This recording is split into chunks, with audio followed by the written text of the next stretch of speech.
Bila Tuhan menjadi kepala rumah ini, maka berkat kehidupan. Salam kebahagiaan bagi semua ayah Katolik pencinta mutiara iman. Dalam suatu pertemuan lingkungan, seorang ibu mengeluh karena suaminya terlalu sibuk bekerja sehingga kurang memperhatikan keluarganya, terutama dalam perkembangan iman keluarganya. Makanya seorang bapak itu harus jadi imam dalam keluarga, kata ibu tadi. Lalu seorang bapak bertanya, memang seperti apa Bu seorang ayah yang menjadi imam itu?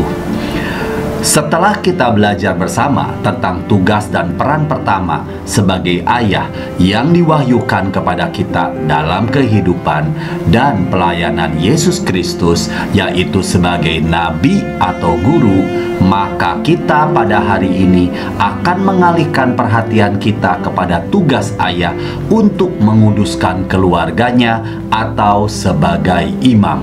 Sebelum kita dapat memahami bagaimana ayah keluarga bertindak sebagai seorang imam, amatlah penting bagi kita untuk terlebih dahulu memahami imamat tinggi Yesus.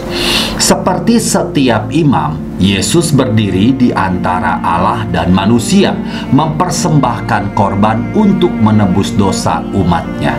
Namun, yang unik tentang imamat Kristus adalah pengorbanan yang dia persembahkan tidak lain adalah dirinya sendiri. Di kayu salib dan dalam setiap misa, Yesus adalah imam sekaligus korban persembahan, baik yang mempersembahkan maupun yang dipersembahkan. Tidak ada imam lain yang bisa melakukannya. Tetapi, mengapa Yesus perlu mempersembahkan dirinya sendiri? Itu karena dosa kita. Hal itu menunjuk pada pengalaman manusia untuk menyadari bahwa umat manusia memiliki masalah dosa. Kita terlahir dalam dosa dan cenderung jahat. Dan jika tanpa rahmat Tuhan, kita tidak akan pernah bisa melakukan hal yang baik. Karena itu, karena keadaan kita yang penuh dosa, kita membutuhkan seorang imam untuk melakukan apa yang tidak dapat kita lakukan, memberikan persembahan untuk menebus dosa-dosa kita. Itulah tepatnya yang Yesus lakukan untuk kita di kayu salib.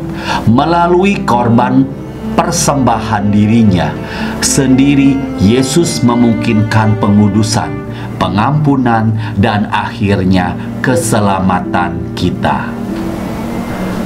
Sekarang Anda mungkin berpikir, itu teologi yang bagus. Tetapi apa hubungannya dengan kebapaan atau peran seorang ayah kita? Itu pertanyaan yang bagus. Jawabannya adalah bahwa kita sebagai ayah dipanggil untuk meneladani Yesus Kristus dengan mempersembahkan doa dan pengorbanan atas nama keluarga kita. Kita dipanggil untuk mencari pengudusan dan keselamatan mereka melalui pelayanan kita yang penuh kasih dan memberikan diri kita sendiri sama seperti Yesus menyelamatkan dan menguduskan kita melalui korban persembahannya. Secara praktis, pengorbanan kebapaan ini mengambil 3 bentuk. Yang pertama, doa. Kita harus berdoa untuk keluarga kita, meminta Tuhan untuk membuat mereka suci dan menyenangkan hati Tuhan. Berapa banyak panggilan dan berapa banyak orang kudus telah terjadi melalui doa-doa para ayah yang kudus dan pengasih. Hanya Tuhan yang tahu, tetapi itu adalah fakta bahwa panggilan Santo Yohanes Paulus II sebagian besar disebabkan oleh bangun di tengah malam dan melihat ayahnya sedang berdoa. Yang kedua, pengorbanan. Kita harus mempersembahkan pengorbanan bagi pengudusan dan keselamatan keluarga kita. Pengorbanan memberi energi, pengaruh, dan kekuatan bagi doa-doa kita. Berpuasa, berpantang, atau menyangkal diri tidak terlalu sulit, tetapi dapat menghasilkan buah yang kekal dalam kehidupan spiritual istri dan anak-anak Anda. Yang terakhir adalah bersaksi. Bagaimana Anda menjalankan iman Katolik Anda akan membuat kesan abadi pada anak-anak Anda. Jika Anda malas tentang kehidupan spiritual Anda, jika Anda berpikir sepak bola lebih penting daripada pergi ke misa, atau jika Anda memperlakukan orang lain dengan buruk, itu akan mengajar anak-anak Anda bahwa Tuhan benar-benar tidak penting. Tentu saja, menjalani kehidupan Katolik yang setia tidaklah mudah, dan itu membutuhkan banyak hal dari kita. Itulah sebabnya pengorbanan utama yang harus Anda lakukan sebagai seorang ayah adalah mengambil kehidupan rohani Anda dengan serius, mengikuti Kristus dengan sepenuh hati.